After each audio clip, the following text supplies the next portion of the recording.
तो एकदम एक पुलिस कर्मचारी ने आगे बढ़ के मेरा अटैची पकड़ा। तो मैंने बोला कि आपने मेरा अटैची क्यों पकड़ा है? को बोला आपसे बात करना है। आप उषा रानी है? मैंने बोला हाँ मैं उषा रानी हूँ। तो बोला आप आंगनवाड़ी का नेशनल प्रेसिडेंट है? मैंने बोला हाँ मैं आंगनवाड़ी का नेशनल प्रेसिडेंट हूँ। तो बोला आपसे बात करना है, बात करने के बगैर आप जा नहीं सकते हैं।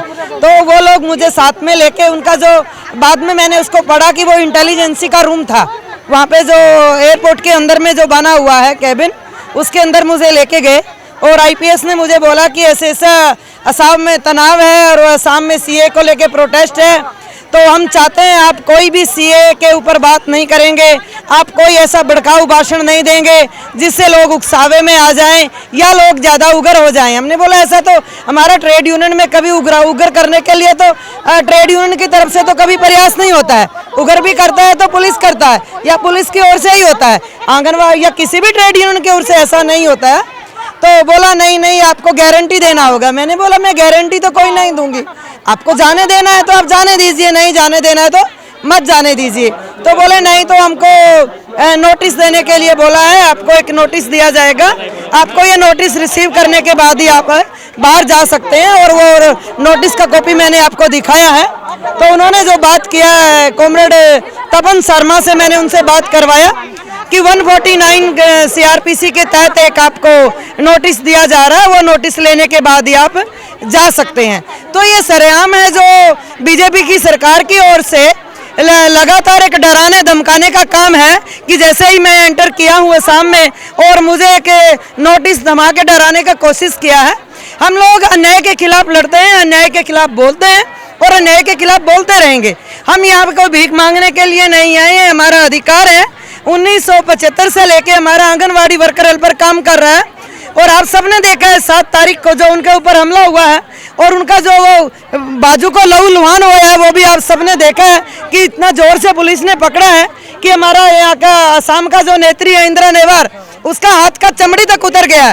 तो इससे आप बर्बरता का अंदाजा लगा सकते हैं। जिस राज्य का महासचिव का पुलिस का अटैक से हाथ का चमड़ी भी उतर जाए तो उस आंगनवाड़ी फेडरेशन का राष्ट्रीय नेत्री का इतना जिम्मेवारी बनता है कि वो राज्य में आके अपना जो आंदोलन चल रहा है अपने लोगों को ध्यान से देखे, आके सुने, उनकी प्रॉब्लम को सुने और उनको सपोर्ट में खड़ा हो। और पूरा देश का anganwadi worker helper 28 lakh anganwadi worker helper काम करता है और 7 lakh anganwadi worker helper CI2 के झंडे के नीचे काम करता है। तो पूरा देश का आंगनवाड़ी वर्कर हेल्पर असम का आंगनवाड़ी वर्कर के साथ कंधे से कंधा मिला के खड़ा होगा। इस बर्बरता का सामना हम पहले भी आंदोलन से किया है और आगे भी आंदोलन से करेंगे। ऐसे गिद्दड़ धमकियों से हम डरने वाले नहीं। क्वेश्चन है, अगर असम को छोड़ के आप बाकी राज्यों में देखें तो ऐसा सिचुएशन नहीं हुआ है, सिर्फ असम में ऐसा सिचुएशन है। आंगनबाड़ी वर्कर जो कर्मी है उन लोगों के बीच ऐसा अभी हलचल मचा है क्योंकि उन लोग अपना फैमिली चला नहीं सकते हैं, जो सैलरी देता है वो सैलरी नहीं होता है। देश का बाकी राज्यों में ऐसा तो नहीं हुआ है। बहुत सारे राज्यों में आंदोलन के बाद भारत की सरकार ने 2018 के बाद 6 साल हो गया, 1 रुपया भी मानदेय में बढ़ोतरी नहीं किया है।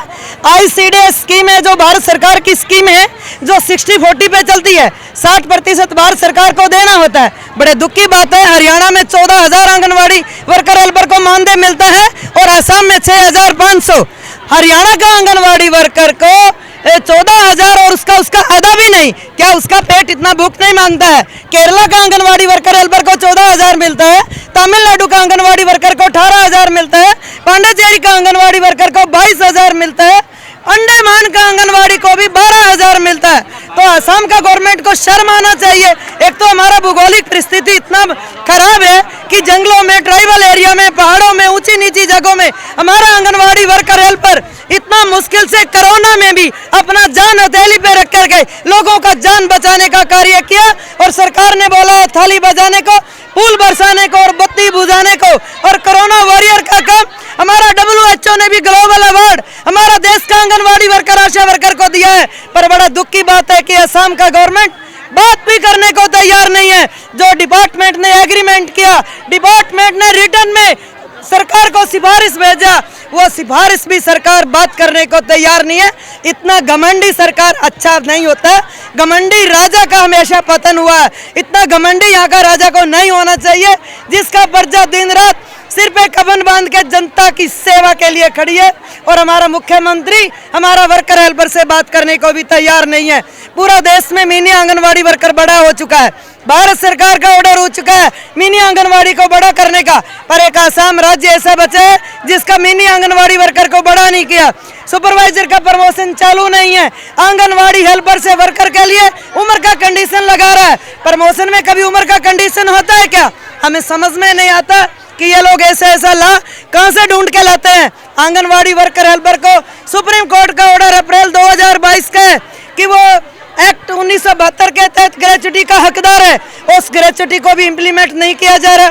कोई भी किसी भी तरह का सोशल बेनिफिट नहीं है, कोई भी आंगनवाड़ी वर्कर को मेडिकल लीव नहीं है, कोई भी आंगनवाड़ी वर्कर को मेडिकल भत्ता नहीं है। अरे गर्मी सर्दी का छुट्टी नहीं है, उसका कोई फैमिली नहीं है क्या?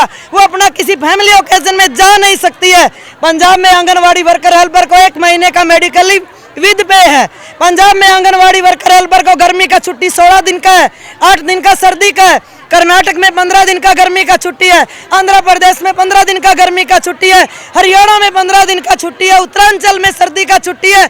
असम राज्य किसी से भी तुलना नहीं करता, कम से कम अपने बीजेपी की राज्यों से तुलना कर लो। तो हम पूछना चाहते हैं कि ऐसा क्या गुनाह किया है कि हम दलित और गरीब परिवारों से काम करने वाली महिला, आप बेटी बचाओ बेटी पढ़ाओ की बात करते हो, जो बेटियां बच गई हैं माँ बाप ने बचाई है आपका एडवर्टाइजमेंट आने से पहले, और इनको पढ़ाया भी है आपका एडवर्टाइजमेंट से पहले। वो सड़कों पे रुल रही हैं, उनका पेट नहीं भर रहा है, उनको रोजी रोटी नहीं दिया जा रहा है, महंगाई लगातार बढ़ रही है, तो मानदेय बढ़ने की बजाय घट रहा है। तो हम मांग करते हैं कि सरकार होश में आए और आंगनवाड़ी वर्कर हेल्परों के संगठन से बात करे और कम से कम जो एग्रीमेंट हुआ है, वैसे तो हमारा न्यूनतम वेतन 26,000 का हमारा मांग है, और यह मांग हमने नहीं तय किया, जो हमारे देश के आंकड़े हैं और जो हमारा देश का लेबर कॉन्फ्रेंस होना चाहिए, जो लगातार भारत की सरकार बीजेपी गवर्नमेंट आने के बाद, नीति आयोग बनाने के बाद, प्लानिंग बोर्ड तोड़ने के बाद वो मीटिंग नहीं कर रहा है, तो उसका जो पुराना सिफारिश है 44वीं 45वीं लेबर कॉन्फ्रेंस का, उसको इम्प्लीमेंट करते हुए 26,000 बनता है। अगर एक परिवार में 2 आदमी और 2 बच्चे 4 का परिवार का पालना है तो कम से कम 26,000 चाहिए। वो हमारा CI2 की तरफ से मांग है, पर कम से कम जो एग्रीमेंट आप लोगों ने अपने IAS अधिकारी के द्वारा किया है उसको इम्प्लीमेंट कीजिए, यही हमारा मांग है।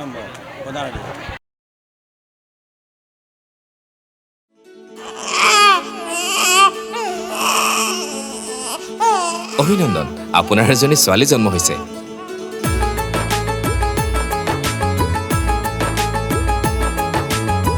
লাহি পাহি এজনী পৰী আহিলে ঘৰখন